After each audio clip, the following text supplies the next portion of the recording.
Hi there, folks. So I just want to share with you today the effects of cutting prices on your business and how it pretty well is a form of business suicide. I mean, if you're going through a downturn in your market, or if you're in a very competitive environment with your business, the easiest thing that a lot of businesses do to try and get more business in the door is go and have a sale, cut their prices, and run at a lower transacting value. And that is treading into dangerous waters, really. If you look at the numbers behind it, I'm in a minute. Um, Really, companies that uh, do work their business on using this cutting prices strategy are really businesses that operate, that are very, very large companies that use this as a strategy to push out competitors out of the market. But they're dealing in very high volume of transactions as well, where their margins are quite small, but they're very high volumes in transactions, so they can get away with this for a certain period of time. But sure, you might drop your prices, and have a sale and realize some short-term gains on dropping prices, but it's not going to be before long before you're really going to start to see the numbers really exponentially kick you in the ass. So I'll show you an example of that now. Um, Bringing up here, so what I'm going to show you is basically a break-even example on cutting your prices by just a 10%. So what I'm going to do here is show you an example of a business that does $1 million in sales, and to produce that, it's cost them about $650,000 in goods and services, and they've made a margin of $350K. Right, so their expenses here, fixed expenses of $200,000, and their variable expenses at $150,000, total expenses of $350,000. So they've broken even. Now, I'll show you the what happens now. Obviously, with if you just a 10% discount in prices across the board. Obviously, now your sales are at 900,000. Cost of goods and services still the same, so you've made 250. Your very fixed and variable expenses, are now at 350,000. So you've actually made a loss now of 100K. Okay, pretty straightforward. Okay, Harvey, what's your point? Well,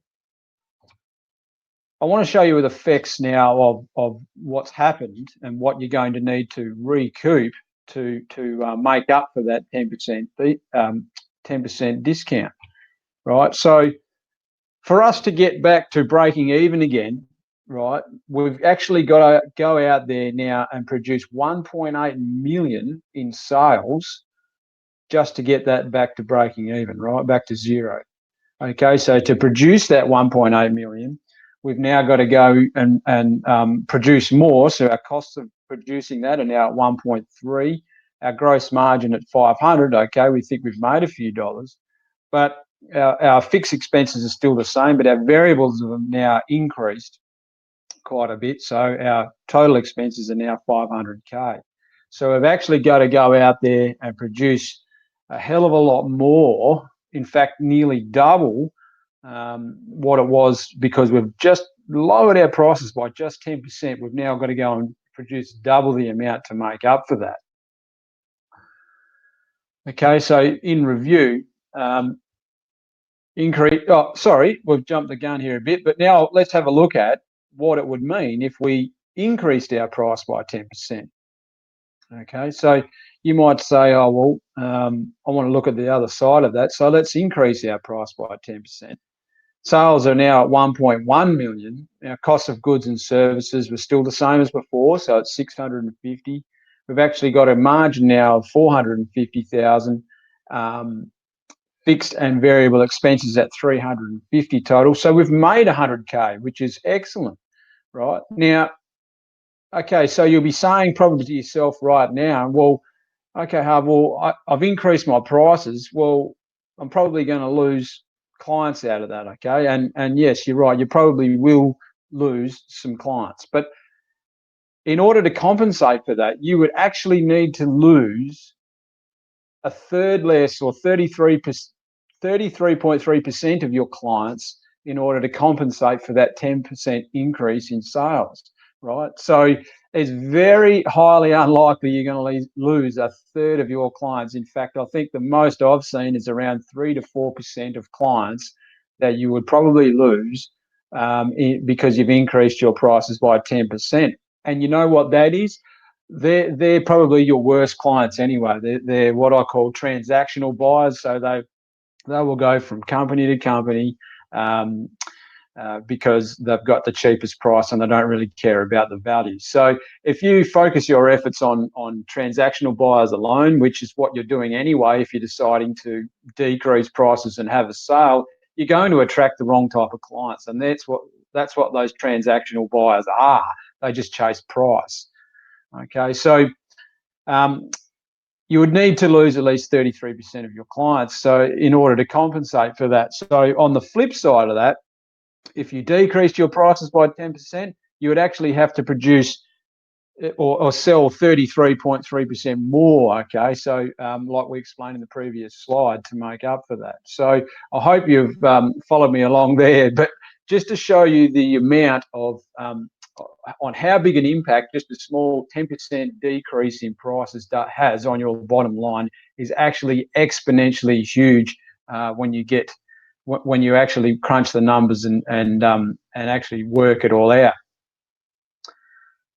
So look, I hope that was some value to today to show you that, because it's very, very important if you decide to go and have a sale that you really understand the numbers behind it, okay, and really like work out, okay, well, we've got to increase our sales, but dropping prices is probably the worst thing you can do to try and get more business in the door.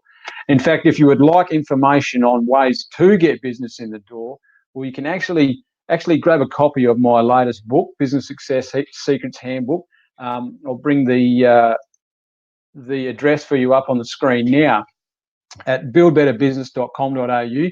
There's strategies and tips in here on how to get more clients coming in the door for you, how to attract the right type of clients, and why those right type of clients actually buy from you in the first place, and also methods on how to make you the only logical choice for that customer to want to do business with you and nobody else. So you can grab a copy of that. It's actually free over at buildbetterbusiness.com.au.